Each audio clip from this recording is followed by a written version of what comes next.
52 teams to go on my road to predict all 131 teams this college football offseason.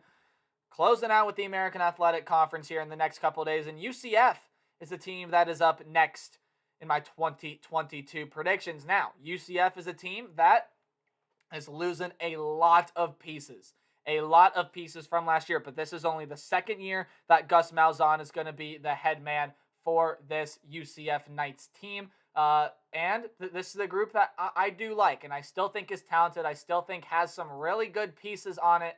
But we will see if UCF is going to be a contender in the American Athletic Conference. So can they push for a spot in the American Athletic Championship game, or is this going to be a UCF team that maybe has a couple more years to get back to the way that they played just a few seasons ago? What's up, Tailgaters? My name is Tailgate Nate, and welcome to my channel. I'm predicting all 131 teams this college football offseason, which means I'm doing your favorite teams. So go ahead and hit the subscribe button, ring the bell so you know when that video gets uploaded. And UCF fans, you guys are going to know a lot more about this team. You guys are going to know a lot more about this team than I do. So if you feel like I missed something, you want to add something, anything of the sort, leave it in the comment section down below. I'll be happy to read what you guys have to say. Let's talk about UCF in 2022. This is my third-ranked team in the American Athletic Conference coming into the 2022 college football season. And again, it was a solid group a season ago. They were 9-4 overall, including their bowl game, 5-3 in conference. So I believe 8-4 in the regular season. Believe they ended up winning that bowl game and then went 5-3 from that point on. So this was a solid team. Now, they did have some injuries down the way there as well. And yes, they did. They beat Florida in their bowl game. So when you look at this UCF team last year, again, Dillon Gabriel with an injury. There are some other guys there as well. Didn't play up to the standard that they usually do. But this was still a solid team. Now, it didn't put up the staggering numbers offensively that UCF usually does. Only around 402 yards per game with 32 points per game. But that's still some good stats. And they had a pretty solid defense last year as well. 368 yards with around 25 points per game. So there's a lot of good stuff to like about UCF moving into this upcoming season. But I just mentioned Dillon Gabriel's name.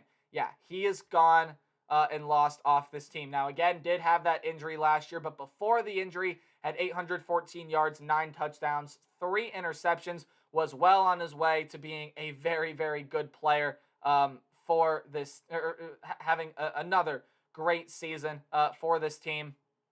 And, he has since gone and off this team. So transferring over to Oklahoma to be that quarterback from a season ago. Running back Bentavious Thompson, you also lose that production as well. And then the wide receiver position, some big hits here. Man, Jalen Robinson, an absolute stud at the wide receiver position. Again, did not have as productive of a year last year as people thought, but I believe he dealt with some injuries last year as well. 322 yards and 2 touchdowns a season ago. That was the extent of his season. Is an absolute speedster, can really make things happen. And he will be missed, I believe, transferring over to Ole Miss. And then Brandon Joseph, a wide receiver, is gone not Brandon Joseph, excuse me, Brandon Johnson. 565 yards and 11 touchdowns last year for Brandon Johnson. Couple offensive linemen gone as well. And on the defensive side of things, Kalia Davis, you'll lose his production. You also lose Big Cat Bryant. So his production is going to be gone off this team as well. And then when you look elsewhere, Cam Good, also a defensive lineman, that is going to be gone off this team. He had 24 tackles, 3 sacks a season ago. When you look elsewhere, Tatum Bethune gone at the linebacker position. Eric Gilliard, also a linebacker, that is gone. Tatum Bethune had 108 tackles last year, 2 interceptions, so you lose that production there. And then Eric Gilliard, of course, is gone. And then Bryson Armstrong, another linebacker that is going to be gone off this team, had 77 tackles a season ago. But looking at what this UCF team has coming back and coming in, Mikey Keene is coming back at the quarterback position. He'll be battling it out for the starting spot. Had 1,730 yards, 17 touchdowns, 6 interceptions in replacement of Dillon Gabriel from a season ago. Pretty good stat line there. But now he has competition at the quarterback position.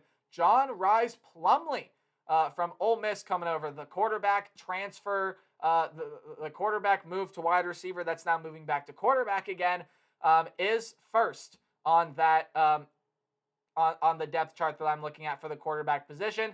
Should figure it to be a little bit of a battle, though. I do like Mikey Keene. I like John Rhys Plumlee. Hasn't really proven himself as a phenomenal quarterback yet. Well, Mikey Keene hasn't either, but this is definitely going to be an interesting quarterback battle to watch. Probably thinking that John Rhys Plumlee ends up getting that start, but it wouldn't surprise me to see them go to Mikey Keene there either. In the running back room, Johnny Richardson, who was the leading rusher last year, he comes back. 733 yards, 3 touchdowns. And Isaiah Bowser comes back as well. He had 703 yards and 9 touchdowns a season ago. So there is your running back duo back in 2022. Wide receiver-wise, Ryan O'Keefe comes back at 812 yards, 7 touchdowns, was the leading receiver on this team. You get Kobe Hudson, a transfer coming in from Auburn. That's a huge pickup. And also Kamor Gamble, a tight end over from Florida. Woo, some pretty nice pickups in the wide receiver room for the UCF Knights. When you look elsewhere on the defensive side, Josh Salazar is going to be coming back for this team. You also have guys like Ricky Barber. Lee Hunter is a freshman transfer coming in. Linebacker-wise, you have Jeremiah Jean-Baptiste, Terrence Lewis at the linebacker position. You also get Brandon Jennings, a transfer coming in. Terrence Lewis is another transfer coming in for this team. And cornerback-wise, Quadric Bullard, Devon Wilson, Devontae Brown. There are some other names that you could throw on any side of the ball as well. But this is going to be a very talented UCF team, a team that can push for a spot in the American Athletic Championship game. Couple stats. Salazar had 3 sacks a season ago. Devontae Brown, 13 passes defended. Let's see here. Quadric Bullard, 6 passes defended. Jeremiah Jean-Baptiste, 51 tackles a season ago. Devon Wilson, 72 tackles, 2 interceptions. Again, a lot of talent coming back for the Knights in 2022. When you take a look at this schedule, though, there are a lot of interesting games and some games that definitely jump out at me. Non-conference-wise, South Carolina State, you get that game to open up the season. Should be a win to start off for this UCF team. But then it's the next week at home against Louisville. Now, Louisville is returning one of the best playmakers in the nation this year in Malik Cunningham. And when you look, this is a Louisville team and a UCF team that played an absolute classic last year. It was a lot of fun to watch. I think it's going to be a very fun game to watch this year as well. And I'm leaning the Cardinals' way early here in this one. But otherwise, when you go ahead and look at the rest of their non-conference, you got to go play on the road against Florida Atlantic. That's going to be an interesting team. We'll see what they look like in 2022. And then you also get a home game against Georgia Tech, a team that is reeling in the ACC. Conference-wise, you get home games against SMU, Temple, Cincinnati, and Navy. And then you got to go play on the road against East Carolina, Memphis, Tulane, and South Florida to cap off the year. So let's talk about UCF in 2022 a little bit here with the schedule. Louisville, that's going to be a tough game. Scott Satterfield probably needs to get into a win-now mentality to keep his job, but he has one of the best and most dynamic playmakers in the nation in Malik Cunningham behind him at the quarterback position.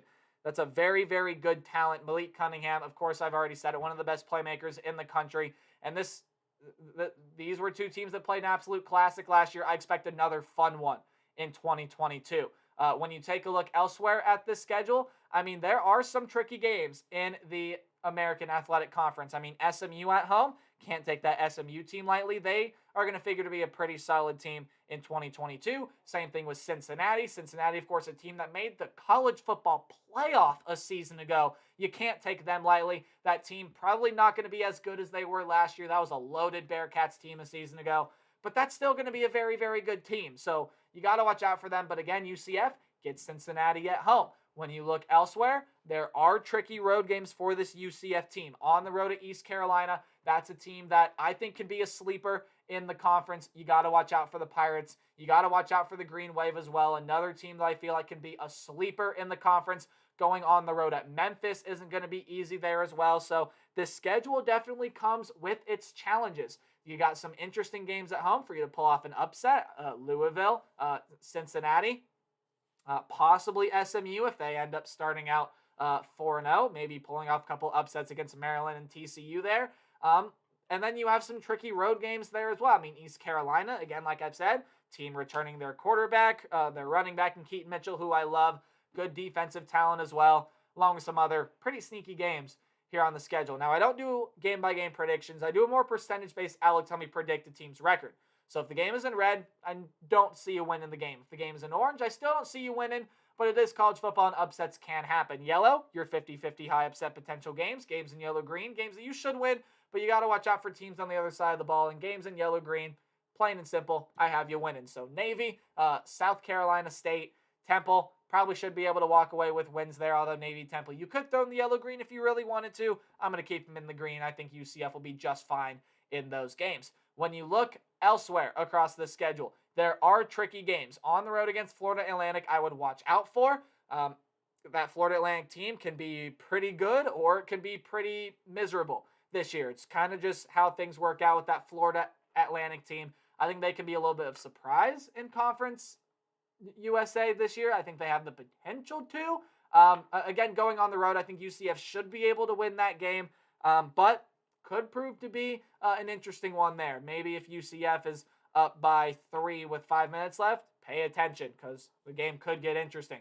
Otherwise, when you get into Conference USA play again, games that you got to watch out for on the road at East Carolina. I've already talked about why. Returning their quarterback, returning their running back. Lots of defensive talent there as well. That's an East Carolina team that can win 8 games this year, and I probably have to pull off a couple upsets to do it. This is one upset game that I would circle if I were a UCF fan. It comes right before the game against Cincinnati. Possible trap game scenario there when you go on the road to play East Carolina. Speaking of Cincinnati, I have that game in yellow. That game could be a huge factor in deciding who makes an American Athletic Championship game. But when you want some other games to watch out for, on the road at Tulane, probably should be able to get the win there. But again, watch out. And on the road at South Florida, I think you really should be able to get the win there. But that's a South Florida team that's added a lot of talent, including Gary Bohannon at the quarterback position, and they're going to be better. They are going to be better in 2022. Elsewhere on the schedule, SMU, Memphis, I have as 50-50 games. Kind of throw them up, toss them in the air, heads, tails, leave them at that. I think they'll be able to split those 2 games. Probably more likely losing on the road to Memphis, although they could lose at home to SMU, go on the road, beat Memphis. But a split, I think, is pretty likely there. This is a UCF team I like, and with Gus Malzahn now in his 2nd year as the head coach, I think the Gus Bus has a lot of potential to roll into the American Athletic Championship game. However, I'm going to leave this at 9-3. And the record projection is flipped around here, but anywhere from 7-5 to 11-1, I see this UCF team. 7-5 should be on the other end. 11-1 should be on the other end. I do think this team is capable of winning a double-digit season. I have them sitting here at 9-3. There are a lot of tough games on the schedule, a lot of potential games too, where you could go on the road and you could be upset. You could, and then this is a team in UCF that could pull off some upsets as well. I mean, at home against Louisville, at home against Cincinnati, probably be considered upsets if UCF were to be able to win that game, but probably not. Again, I think without Dillon Gabriel, I think it's going to be hard to kind of find that next passing attack, especially a guy as talented as Dillon Gabriel, who you have to replace. Plumlee, Keene going to be battling it out. Otherwise, I like Bowser, like Hudson, like O'Keefe. I like Gamble. A lot of nice defensive talent here as well. This team is capable of a double-digit win year, but I got him sitting just short of that at 9-3. Not a bad 2nd year for Gus Malzahn, though, at UCF. So that's my prediction for the UCF Knights in 2022. Please be sure you guys leave a like, comment, subscribe, and anything you can to help support the channel. It really does mean a lot to me. And remember to play hard, but tailgate harder. See all you guys in the next video. Goodbye.